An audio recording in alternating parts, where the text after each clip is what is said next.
damas del mundo de los negocios toman su espacio en estos momentos. Ahora se inicia la tarde y también Freites y su gente. Un equipo de profesionales expone su visión sobre los diferentes tópicos de la vida política y económica. Freites y su gente, una radiorrevista para los emprendedores. Señoras, señores, amigos del planeta Tierra y más allá, gracias. Muchísimas gracias por estar en sintonía aquí con nosotros en La Nota 95.7 y VisteV, canales 45 y 1045. Mejía repetirá como candidata a la alcaldía o si el PRM presentaría un nuevo candidato. Esto sigue estando en el debate porque Carolina se ha negado a ser nuevamente alcalde por varias razones. La principal es que esto puede significar para ella dos cosas negativas.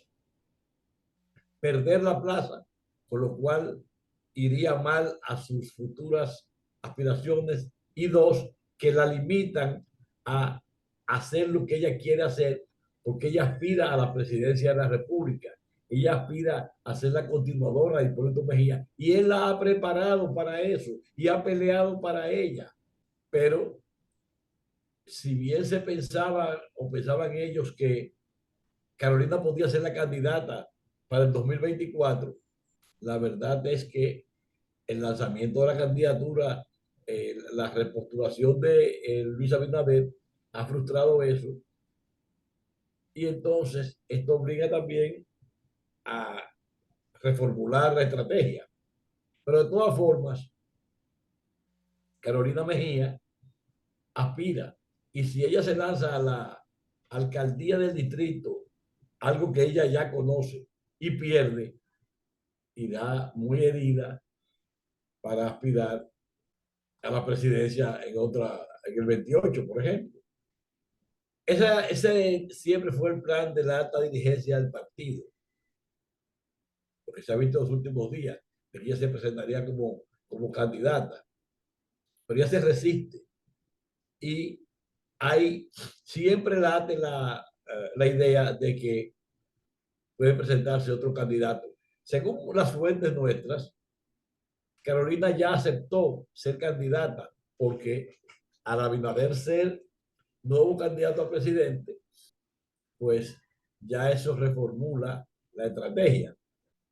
Y se dice que el partido oficialista quiere ir con una candidata segura, y eso es Carolina, aunque las fuerzas en el Distrito Nacional no son las que tenía antes el PRM cuando ganó Carolina. Ahora hay una bifurcación que podría llevar a pactar a la oposición, que me imagino que eso es lo que está esperando, ver si Carolina va, porque entonces esto podría llevar a que el PLD y la Fuerza del Pueblo podrían pactar por un candidato a síndico. Digo yo, por ejemplo, podría ser que el PLD apoye el candidato de la Fuerza del Pueblo y la Fuerza del Pueblo apoye el candidato a síndico del PLD de Santiago, por ejemplo. Digo yo, una especulación.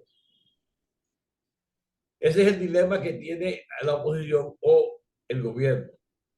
Si van separados, Domingo Contreras sería candidato del PLD y Rafael Paz por la Fuerza del Pueblo. Se insiste la versión de que hay la extensión de la alianza a otras plazas, a otras más fuertes, a otras más numerosas, no solamente las ya pactadas. Pero esto implicaría sacrificar a uno de los dos. Y luce que el que va a ser sacrificado, si hay una alianza, es el candidato del PLD, Domingo Contreras, que ya fue sacrificado en otra ocasión por Danilo Medina en otra candidatura. La misma interrogante sobre la posible extensión de la alianza cabe para los municipios de la provincia de Santo Domingo. En el caso de Santo Domingo Este, el municipio cabecero de los dos partidos de oposición han definido claramente sus candidatos al cargo. Luis Alberto Tejeda va por la boleta morada y Julio Romero por la verde, por lo que incluir ese municipio en el acuerdo también significaría sacrificar a un candidato ya lanzado al ruedo, pero distinto al Distrito Nacional. El PRM no la lleva tan fácil porque no parece que tenga un candidato sólido. La nominación se la disputa Manuel Jiménez, Adam Peguero, Dio Astacio, Robert Arias y Melio Torres. Y no se sabe dónde está el dinero. Son demasiados aspirantes y pocas simpatías. Y también hablando del distrito, está Santo Domingo Oeste, donde el candidato de la Fuerza del Pueblo tiene también ventajas comparativas. Y también hay Santo Domingo Norte, donde hay un lío del PRM, porque el candidato actual, que ha hecho un buen trabajo, según se dice,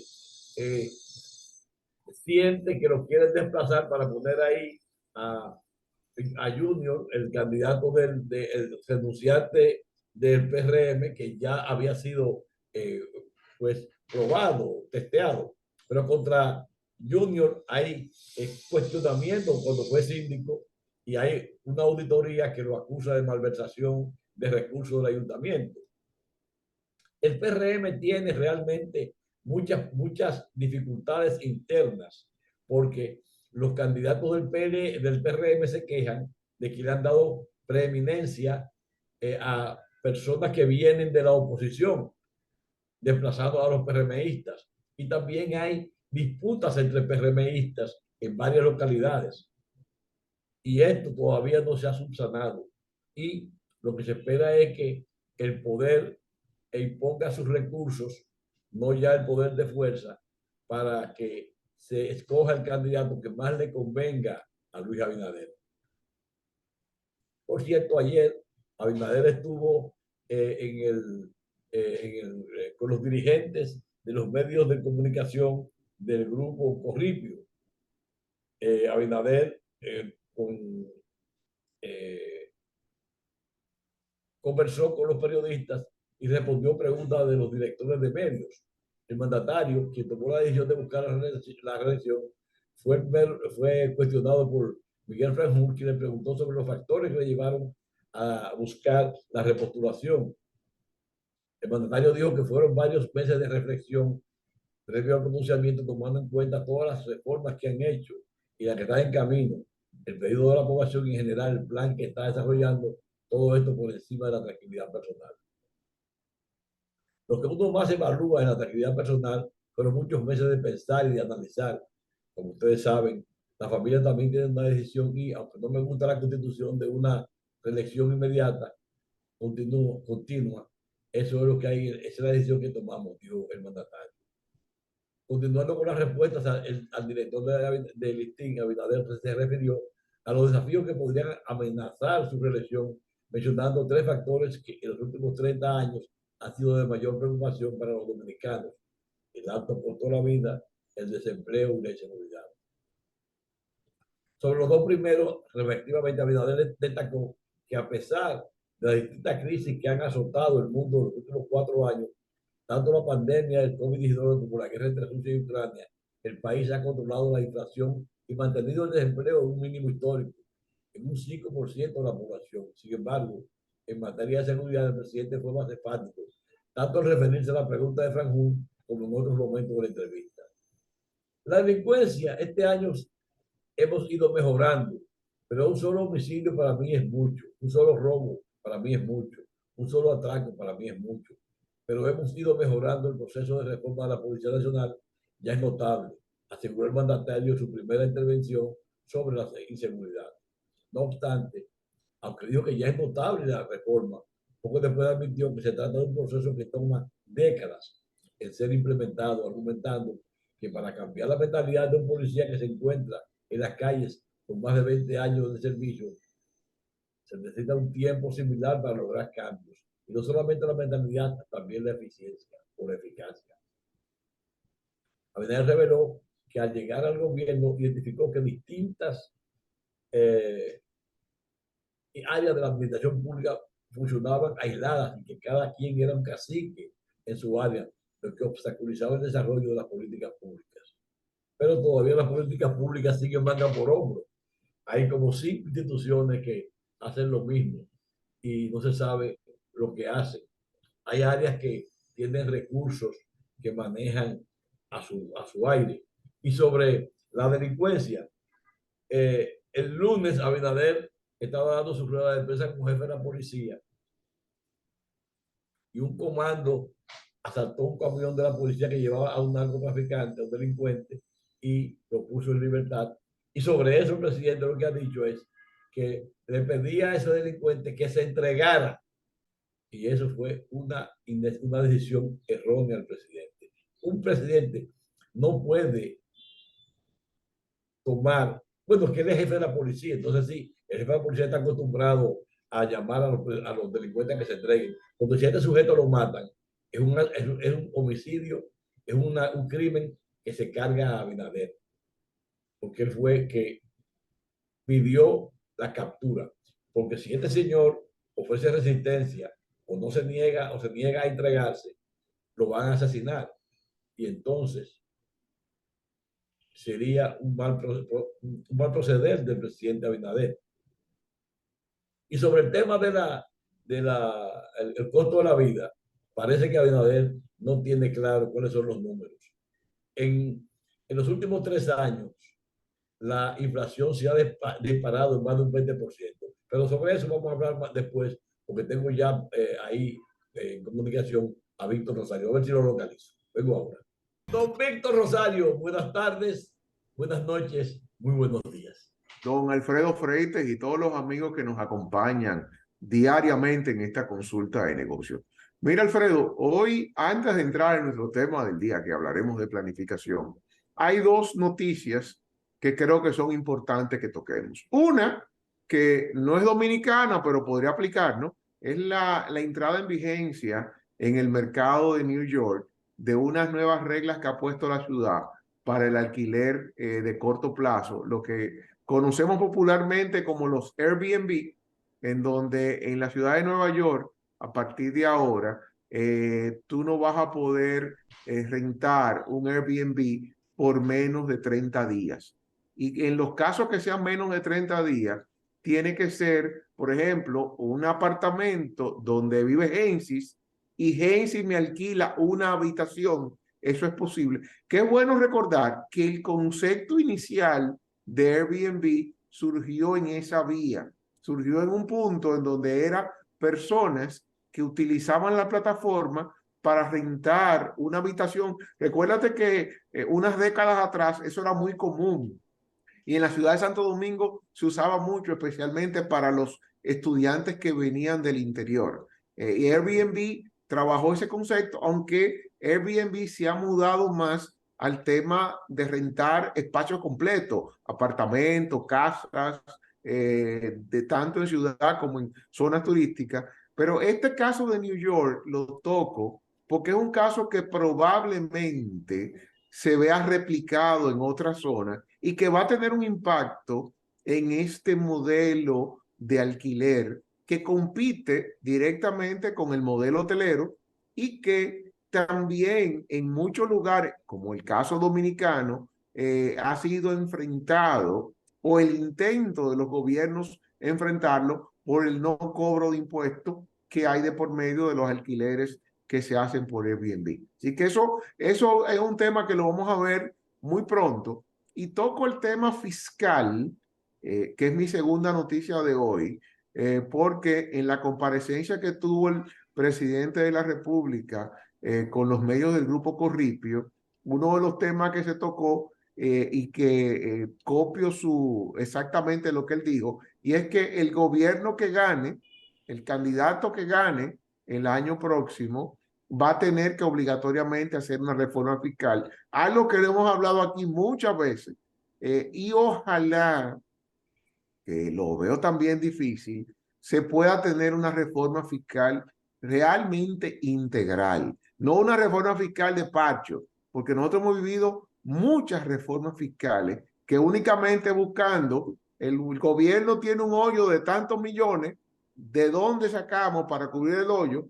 Salen muchos impuestos, entre comillas, transitorios, pero tú sabes que aquí todo lo que se pone transitorio se queda de por vida. Y te podría poner el ejemplo del transitorio del 10% de las telecomunicaciones, que fue uno de las tantos reformas fiscales transitorias o a la carrera, y eso se ha quedado de por vida cuando realmente era un impuesto transitorio y creo que debe tener más de 10, 15 años ese transitorio, en donde todos los que pagamos servicios de telecomunicaciones estamos pagando un 10% adicional que fue creado para una coyuntura. Lo planteo porque sabemos que de aquí a las elecciones no va a haber reforma fiscal. Eso es algo inminente. Pero después de mayo tenemos que prepararnos porque sí viene reforma fiscal. Víctor, eso es un decir. Y eso parece que es una tirada más de Abinader. Él dice esto, si él gana, entonces él podría decidir aplicar una reforma. La reforma es una decisión de conjunto. Tienen que estar involucrados todos los partidos y todas las fuerzas económicas. Es decir, no es porque tú lo anuncies. Tiene que ser un acuerdo de las fuerzas vivas de la nación, por un lado. Por otro, ¿qué gana él con decir eso? Que él está diciendo al país que él tiene el deseo de hacer una reforma. ¿Va a meter impuestos en el próximo proyecto de presupuesto? No, van a seguir con los impuestos. Óyeme. Porque trató de meter impuestos en el pasado gobierno. No, en el pasado proceso. En el Consejo Económico Social, por ejemplo, y antes de eso. No. Aquí han habido muchos intentos en los últimos años. El impuesto a los servicios de streaming. De por sí se está violando la ley con el no aplicar el tema anual que se debe aplicar a todos los asalariados por el ajuste por inflación. Aquí tenemos muchos años sin que se aplique el ajuste por inflación, que es una manera de incrementarle el salario real que recibe la gente. Porque tú cada año tienes una inflación y la ley prevé que la ley del impuesto sobre la renta, todos los años tú vas haciendo un pequeño ajuste y si cada persona cada año puede percibir mensualmente 500, 200, 1,000 pesos, dependiendo de tu salario, que te queda neto, porque el que gana 100,000 pesos, el que gana 50, no recibe 50,000 pesos. A eso hay que quitarle todos los descuentos, incluyendo el descuento por impuestos sobre la renta, y eso es un temita que hay que tocar. Pero mira, yo no quiero extenderme más porque este es un tema al que tendremos que tocar, y quizás ahora me gustaría pasar a nuestro tema del día, y el tema del día de hoy, que nos toca hablar de planificación, es cómo en la investigación de mercado se torna un pilar en el proceso de la planificación. ¿Por qué traigo este tema a colación? Planificar, que para algunas personas la definen como usted definir una ruta en el tiempo hacia el futuro de lo que usted quiere y va a hacer para obtener una meta que usted se ha establecido. Cuando vemos en el tiempo qué yo quiero lograr en 1, en 3, en 5 años, no hay bolas de cristal que me permitan a mí ver qué va a pasar. Las bolas de cristal no existen en el mundo empresarial de manera real. Quizás la mejor bola de cristal me la puede dar una buena investigación de mercado, un buen análisis de tendencia, que cuando yo mezclo esas investigaciones, lo que ha pasado en el tiempo hacia atrás y las tendencias, es lo que me da mi base al momento de sentarme a planificar, de saber cuál es el mejor camino. Y fíjate que hablábamos sobre temas impositivos. Cualquiera que se sienta a planificar ahora tiene que proyectar, y más si está en uno de esos sectores sensitivos a cambios de impuestos, tiene que tomar en cuenta en su proyección de planificación esa variable. Pero me voy al tema del pilar de la investigación de mercado, porque es la que me dice cómo va cambiando el mercado, cómo proyecta cambiar, cómo el mercado potencialmente aceptaría o no determinados productos a futuro. Y ahí la investigación de mercado es clave, no importa en el sector de negocio que estemos trabajando un proceso de planificación. Víctor, una pregunta. ¿Qué tiempo, cada qué tiempo debe hacerse una investigación de ese tipo? Mira, normalmente, y me voy a las empresas muy organizadas, las empresas muy organizadas, para fines de alimentar su planificación, corren estudios anuales. Algunas que están en sectores en donde los cambios no son drásticos, lo hacen bianuales. Grandes estudios. No estoy hablando de los estudios que te hacen el día a día para medir satisfacción de clientes, para medir situaciones coyunturales. Estamos hablando de estudios macro en donde, por ejemplo, un sector X, tú lo analizas completo, ves preferencias del mercado, ves dónde está la gente comprando, ves cómo ha cambiado patrones en ese sector y podríamos poner cualquier ejemplo. No sé, dime tú un ejemplo que te gustaría que viéramos en el análisis. Por ejemplo, ¿no? A mí me gustaría saber cómo tú haces planificación con productos perecederos, como la Perfecto. fruta, el huevo, ese tipo de cosas. No, perfecto. Mira, productos perecederos. Hablaste del huevo. Óyeme, tú dirás, pero eso no hace falta hacer ningún estudio sobre el consumo de huevos. Error total si tú entiendes que un producto del día a día común, como el huevo, el arroz, la habichuela, la carne de pollo, la carne La fruta, la legumbre. la legumbre. No, tú tienes que analizar estudios y poder comparar tus series de estudios. ¿A qué me refiero? Tú pusiste el ejemplo del huevo. Tú dirás, oye, pero todo el mundo come huevo, aquí se come huevo todos los días. Probablemente esa afirmación tiene una parte de verdad, pero tiene una parte de mentira. ¿Por qué una parte de verdad y una de mentira? Porque usted tiene que ver tendencia y me voy a variables que te la va a dar los estudios, frecuencias de uso y cómo esas frecuencias van cambiando en el tiempo. ¿A qué me refiero? Tú puedes decir el huevo y vamos a irnos a una de las 3 comidas del día, el desayuno. ¿El huevo está presente o con qué presencia está el huevo en el desayuno? Y quizá voy a cambiar de huevo a otro producto para copiar mejor. Probablemente lo que tenemos unos cuantos años, recordamos lo que era el típico desayuno de cuando estábamos en la edad escolar.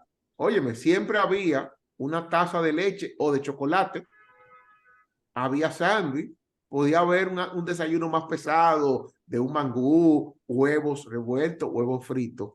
Ahora, ese tradicional desayuno de lunes a viernes sigue estando presente en la mayoría de los hogares. Y ahí es donde entra el estudio de mercado, es ver, si yo estoy en una de esas categorías, es ver cuál es el típico desayuno que está haciendo las casas en extractos, y ahí tengo que irme a niveles socioeconómicos, cómo esto va cambiando de un nivel socioeconómico a otro, y poder analizar cambios en tendencia, donde digo, pero espérate, ya la tradicional taza de chocolate o el tradicional vaso de leche o el huevo revuelto solo está presente en un X% de los hogares. Esa variable, cuando yo la comparo con mis estudios de años anteriores y el consumo que hay en esos productos, me está marcando tendencia. Si esa tendencia es negativa, yo sé que en ese producto que yo comercializo, yo tengo que hacer algo porque está habiendo un cambio. Y te pongo otro ejemplo y te lo respondo con una pregunta a ti. En nuestra época de niños, se desayunaba pancakes.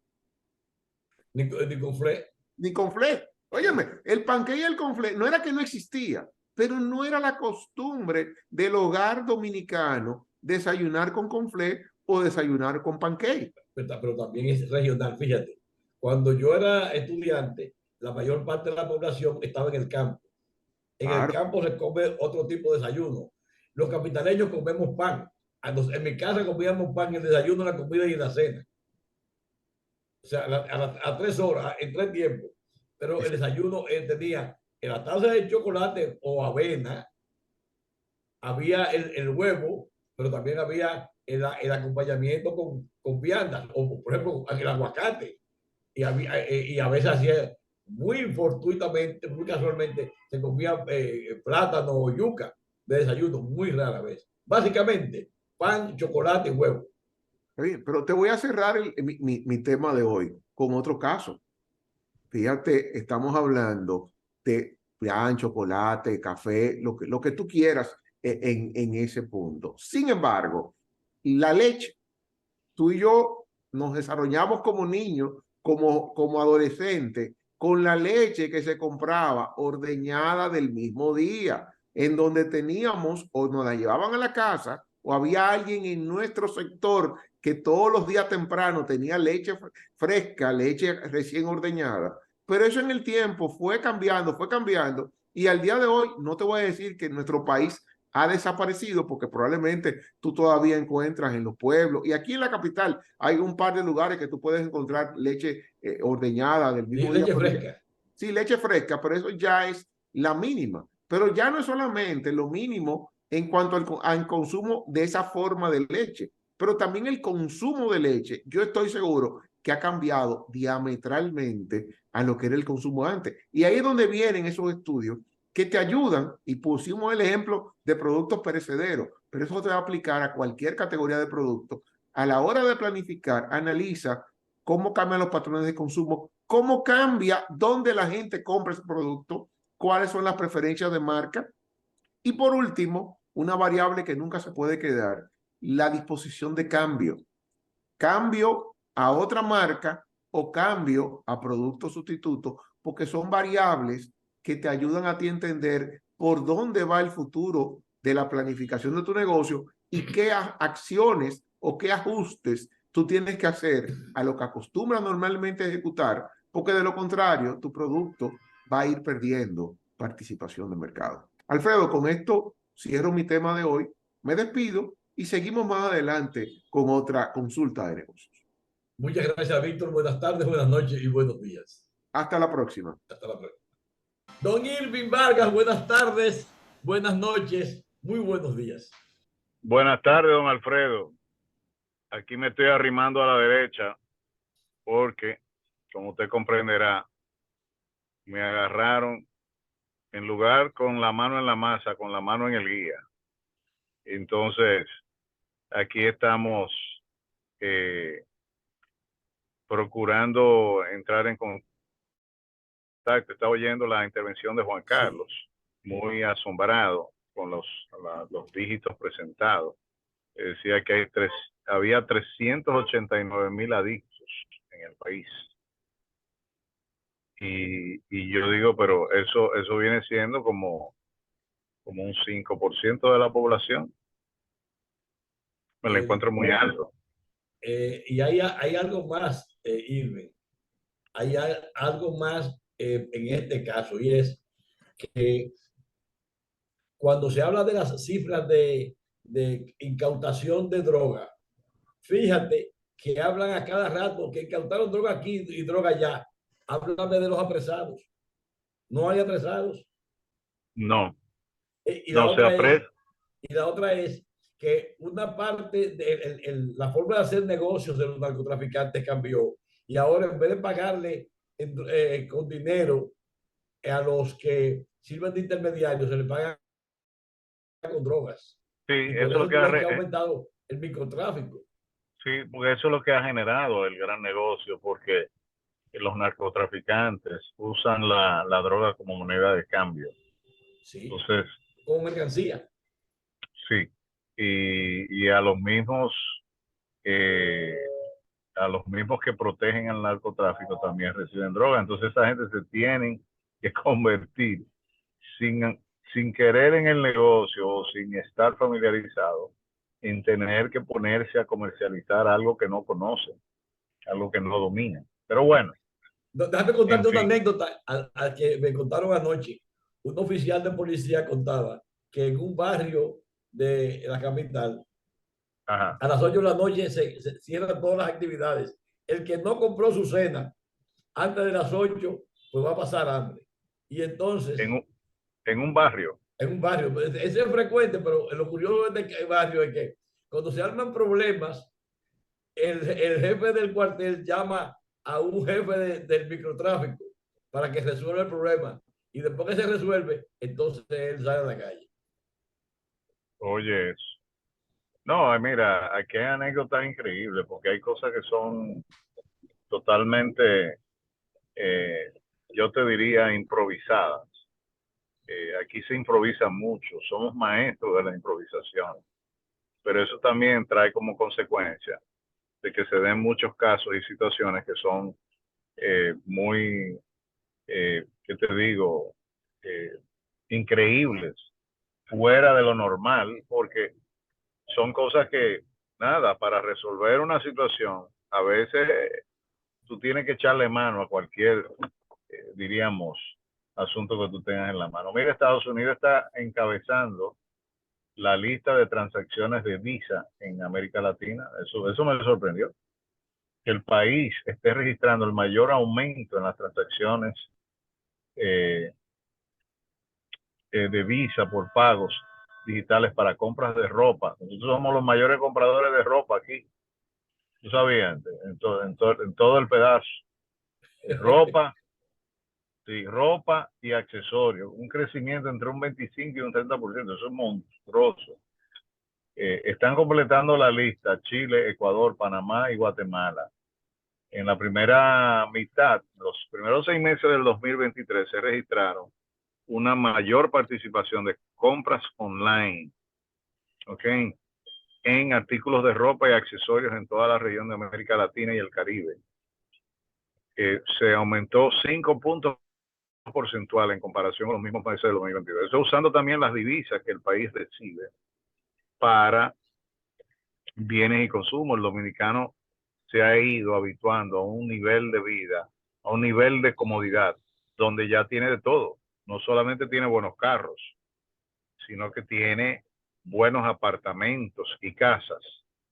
Tiene también es conocedor de las marcas, Alfredo, no solamente de automóviles, sino de autos, de relojes, No, el dominicano de tiene una prendas. característica, que es que le gusta lo bueno, y es a todos los niveles de la comunidad, a todos los niveles económicos. Sí. Mira, importante, el director de Impuestos Internos dice que hasta el 28 de agosto 1.300 contribuyentes se han solicitado acogerse a la ley para un tratamiento especial transitorio de fiscalización, gestión y recuperación de deuda tributaria con el Estado. ¿Ok? Dice que hay 36.000 contribuyentes que tienen el derecho a la posibilidad de acogerse a esta ley porque tienen moras y otros porque tienen fiscalización en procesos o años que ya tienen prescripción, entre otros. Enfatizó que esta ley estará vigente hasta el 20 de diciembre del 2023. Que atención, todo el que tenga un vale fírmame ahí, yo te lo pago después con impuesto interno, tiene la posibilidad de suscribirse a esta amnistía fiscal, entiendo yo. Entonces, hasta el 20 de diciembre, se dice que la ley tiene 3 aspectos principales. Uno de ellos es que el contribuyente tiene deudas desde el año 2015 y no tiene deudas entre 2016 al 2021. Toda deuda hasta el 2015 que le prescribe de manera automática, es decir, que no tiene que pagar nada y se le eliminan todas las deudas tributarias. Y si tiene deuda, Alfredo, toma nota, porque tú debes unos chelitos por ahí, ¿oíste? Sí, estoy en eso. Todas las deudas tributarias desde el 2016 hasta el 2021, también hay forma de que usted pueda hacer un acuerdo con la renta, ¿ok? Y le borrarían muchas de las cosas que usted tiene ahí pendientes, moras y todo ese tipo de cosas. No, si tiene deuda, tiene problemas con importación, tiene deuda con el Banco de Reservas, nada más tiene que hablar con el comité de campaña de Abinader, que está compuesto por los recaudadores. ¿Qué pasa, Billy? ¿Qué pasa? No, eso está ahí. Yo no estoy inventando nada. No, pues mándame el contacto para yo. No, tú no me tienes que tú buscas. ¿Quién es? El del Banco Central, el del Banco de Reserva, el de No, pues aduana. yo voy a coger un préstamo entonces. Sí, sí. Ahora hay el momento. Voy a votar por Abinader, dime qué tengo que hacer. O le debo esto al gobierno. Aligérame la carga. Oye, por eso es que es tan buena la campaña política. Oh, muchachos, es una panacea. Mira, ya yo creo que yo me pasé. Sí, no, está bien, nos veremos en los próximos programas. Está bien, acuérdame hablarte de Japón, que tiene una agencia de ciberseguridad para proteger al país. ¿Oíste? ¿A Japón o a República Dominicana? Bueno, al país. Ese es un partido al país. Irving, buenas tardes, buenas noches y buenos días. Ok, hasta luego, bye bye. Señoras, señores, amigos del planeta Tierra y más allá, gracias, muchísimas gracias por estar en sintonía con nosotros aquí en La Nota 95.7 y también por los canales de VISTV 45 y 1045. Alfredo Freite, en nombre de todo el equipo, le da las gracias y nos invita a permanecer en línea ahí para que nos encontremos en el próximo programa. Hasta luego.